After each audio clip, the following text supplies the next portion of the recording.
This is our saltwater aquarium, and it's absolutely teeming with life. This is our clownfish, our goby, Obi-Wan, our 6-line wrasse, Bob Wrasse, this beautiful snail eating away from the live rock. It even has some algae growing on it.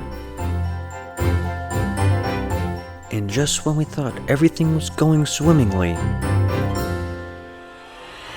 Aptasia.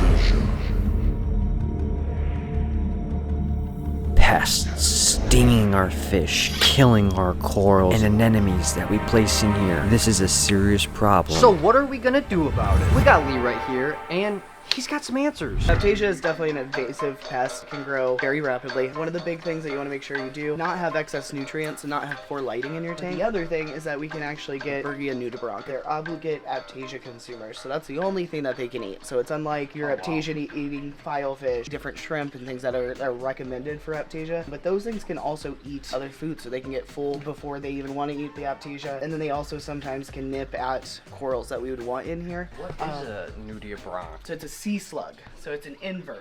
They're really, really cool. So I called my friend, told him we need some Bergia nudibranchs. He's sending them out, so they'll arrive, any minute now. So we're really excited. They'll breed a ton, so that's going to be really fun. So we'll be able to watch them and start seeing really small ones, come out. But yeah, within a few days, they can actually lay eggs, and you'll see, literally, it's just like a spiral. It's so cool. So why are we getting rid of these Aptasia? Because we do want to get more coral and anemones in here, and the Aptasia is just going to sting them. It's going to cause them to either move away from the lighting if it's anemones, or the corals are just going to be harmed because they do have a really potent sting. So we want to get rid of these first, so that then we can do all the other things that we kind of plan on doing with this tank. Why don't we feed these guys while we leave? What are you doing with the syringe there? That's new. So we're doing this to keep any excess food away from the anemones, so that we're not feeding them as much, because they're going to be able to grab that as it's flowing through the water. So this keeps it right there. Make sure our wrasse get some food, clownfish get some food, but the things that we don't want to eat are not getting. Do you stop here at the syringe, or does the training continue into something more? So it continues. So one thing that we want to do, it's operant conditioning. So what we'll start doing is they know the syringe gives them food, then we'll introduce a target, and they'll just always see that target with the food, and then we can separate that target and the food and be able to start,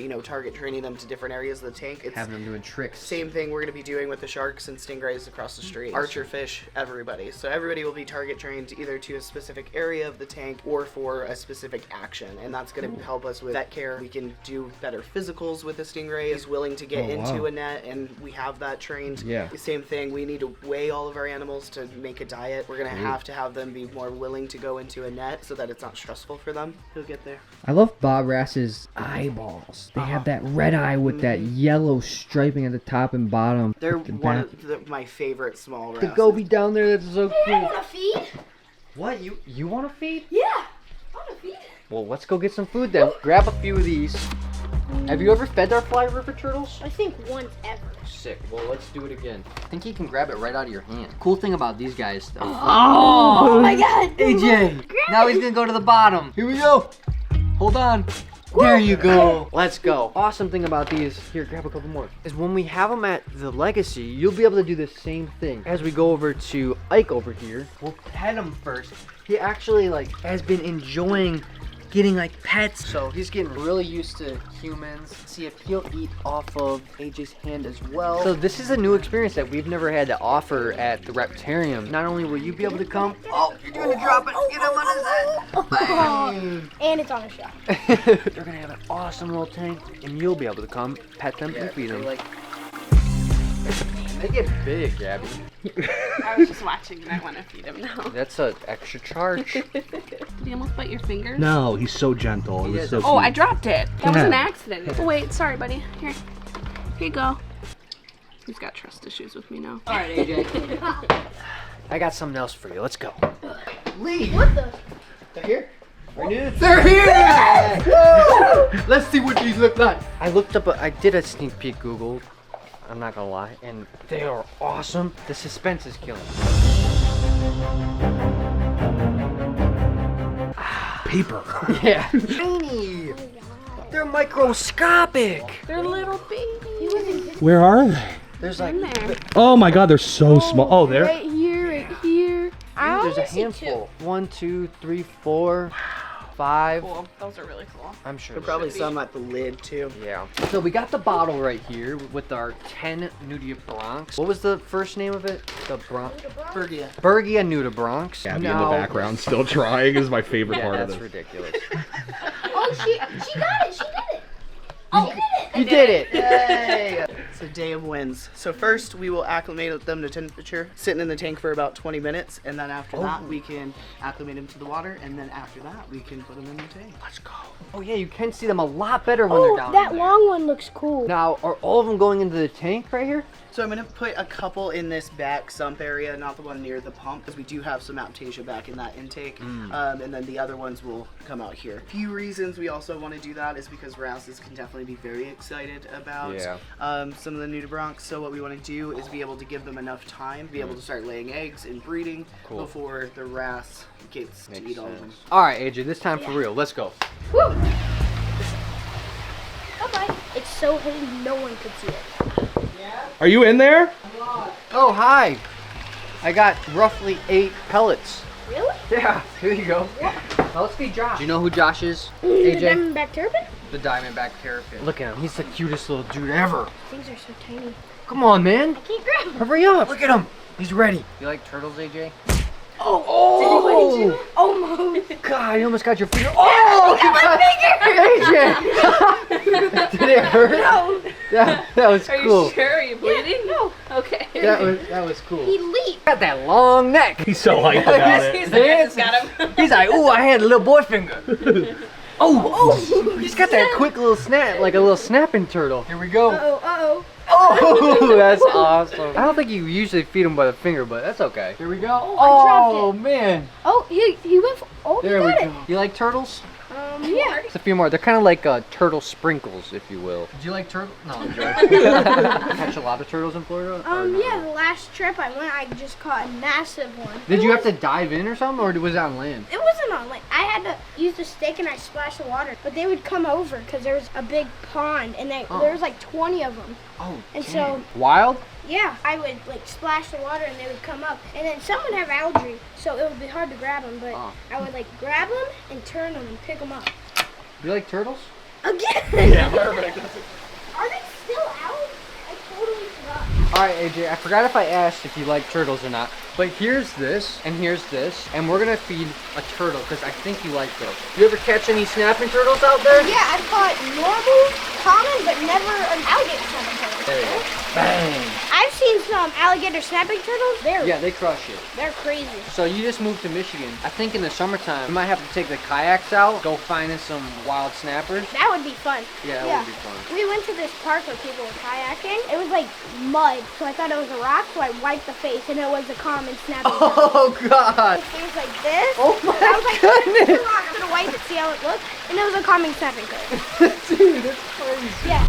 I don't know what's in there because honestly I can't even see it, but it's definitely not what I was expecting. Is there anything even in there? Yes, there's 10 nudibranchs in there. And What? the cool thing about that is that then we can breed So them. can I just tell you, in my ignorance of what I thought a nudibranch was, I thought it was going to be an anemone. Oh, yeah, no, no. No? Well, No, they eat the anemones so that we can get the good anemones. they eat.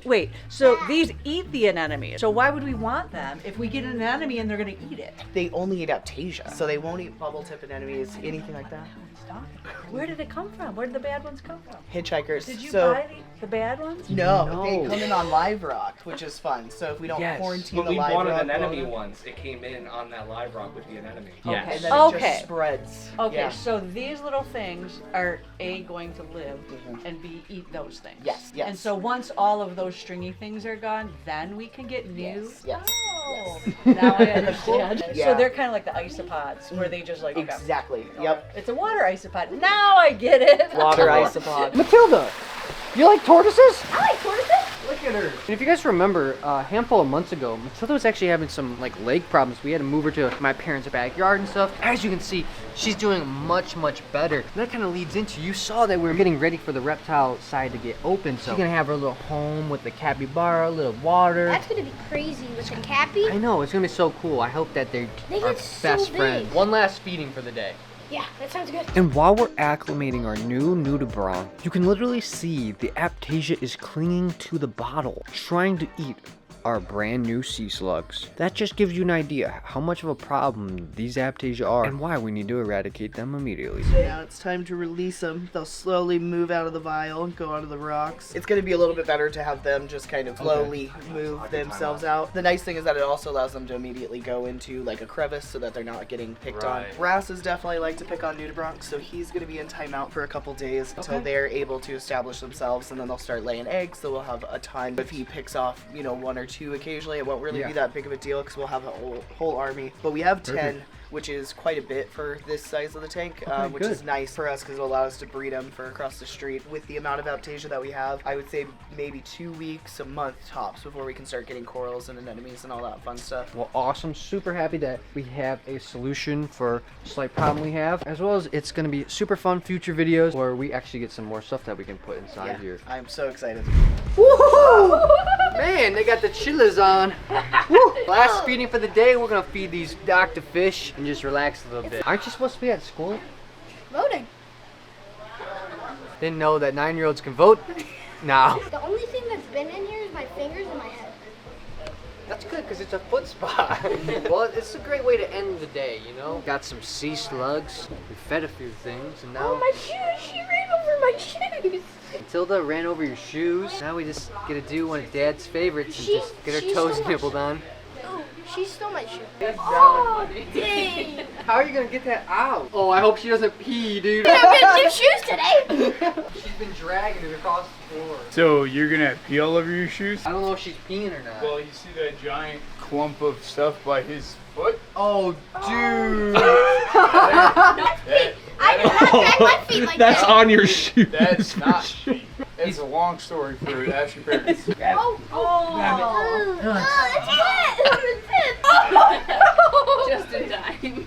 What are the odds, man? Your shoe gets strapped, it gets pooped on. This is a disaster. At least you got your shoe out, and you're gonna need to wash that stain out as well. And we're gonna need to end this video. Let's get out of here. Hope you guys enjoyed today's video. If you did, there's a playlist that you can watch all kinds of videos. You can also hit that subscription button. It would mean a lot to me. Also, hit that like button while you're down there. Have a wonderful day, Reptile Army. Remember, be kind to someone, and I promise I'll see you in the next one.